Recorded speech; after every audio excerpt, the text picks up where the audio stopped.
Happy holidays and happy new year, everyone. Today we're taking a look back at some of the most compelling conversations we've had regarding the case of the murder of Ellen Greenberg, a case that to this day is still defined as a suicide. These are our conversations from 2023. This is the Hidden Killers Podcast with Tony Brueski. January 26, 2011, Ellen Greenberg lost her life. Stabbed more than 20 times, including post-mortem stab wounds into the back of the neck, chest, and head. Police asking the medical examiner to rule it as suicide, contrary to their already understanding this was a homicide. It's a case that makes little to no sense, and even less when we learn about the politics in Philadelphia and the politicians involved who refused to give this case the justice it deserves. And a look at that autopsy one more time to properly identify how Ellen died. All this week, Sandra and Josh Greenberg are with us to hear their story, struggling to find justice for their daughter, Ellen Greenberg.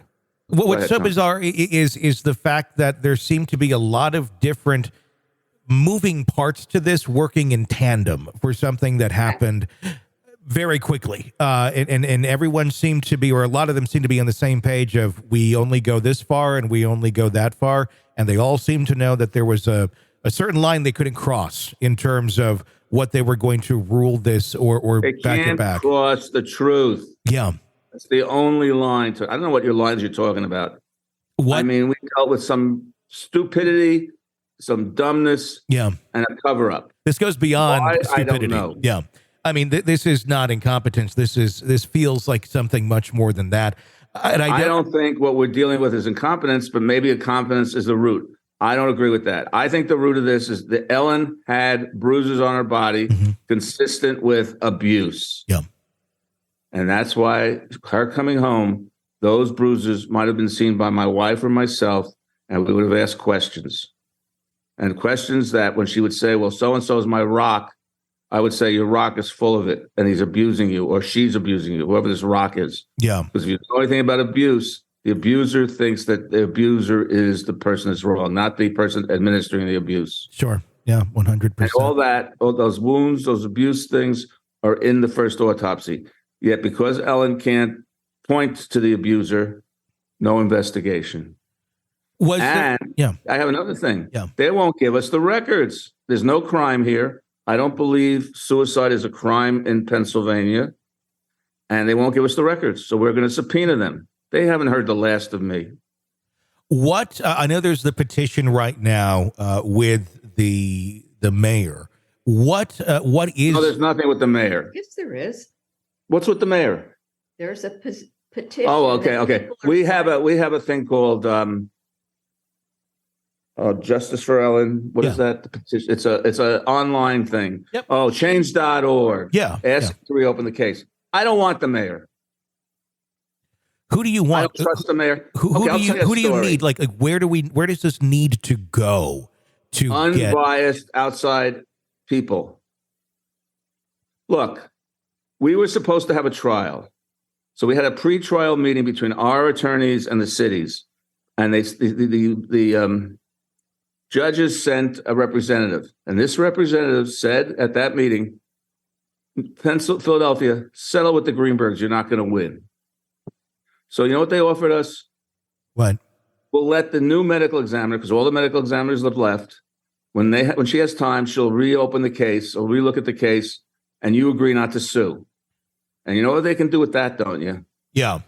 So that's why I don't know Mr. Kenny. I hope I'm going to say, not knowing him, he's an upstanding, honest man.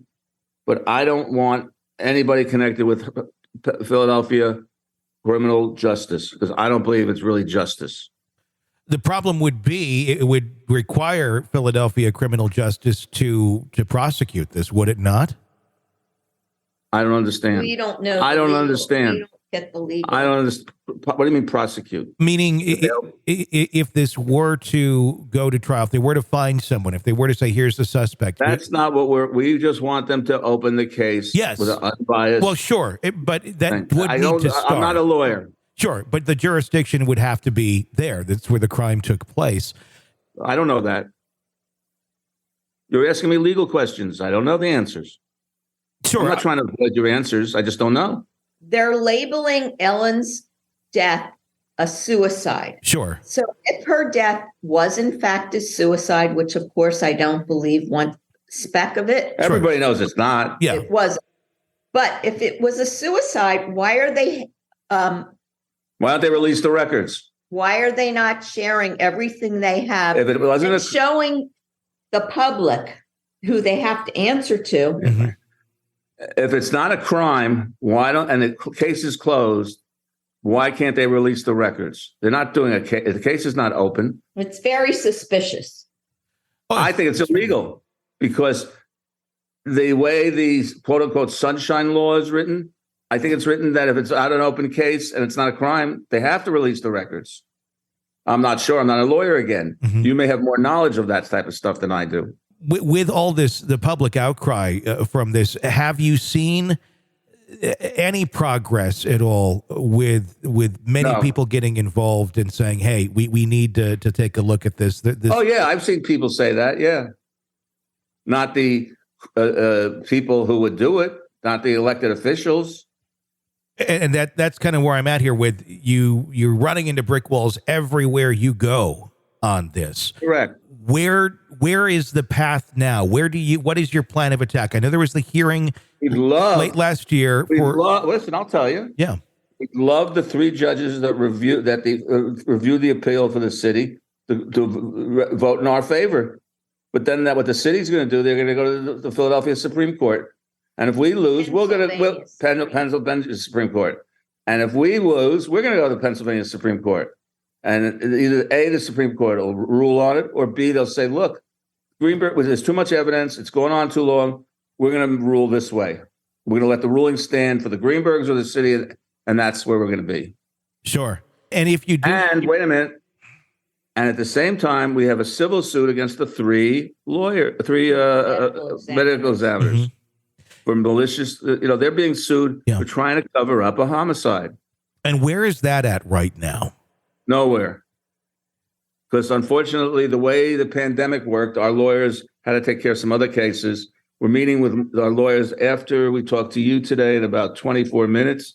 And I think all hell's going to break loose in Philadelphia with subpoenas and stuff like that. But I don't know. Yeah. I mean, that could be a very interesting way of getting some of that information through discovery in a civil suit. Is that part of the plan to get that way? We already have a civil suit. We have the civil suit. Sure. Going. I understand that. But in the discovery phase, is this where you can now use that power to subpoena some of that information? You're asking me a lawyer's question. I don't know the answer. Call our lawyer, Joe Pedroza, and speak to him. Is he someone who would like to speak on the case? Sure. Okay. Yeah. I mean, I would love to have the only thing we have conversation going for us, Tony, is you, the media. There's more of my conversation with Sandra and Josh Greenberg coming up. Be sure to press subscribe wherever you download podcasts so you don't miss any of this conversation every day this week. I'm Tony Brueski. Stay with us. This is the Hidden Killers Podcast with Tony Brueski.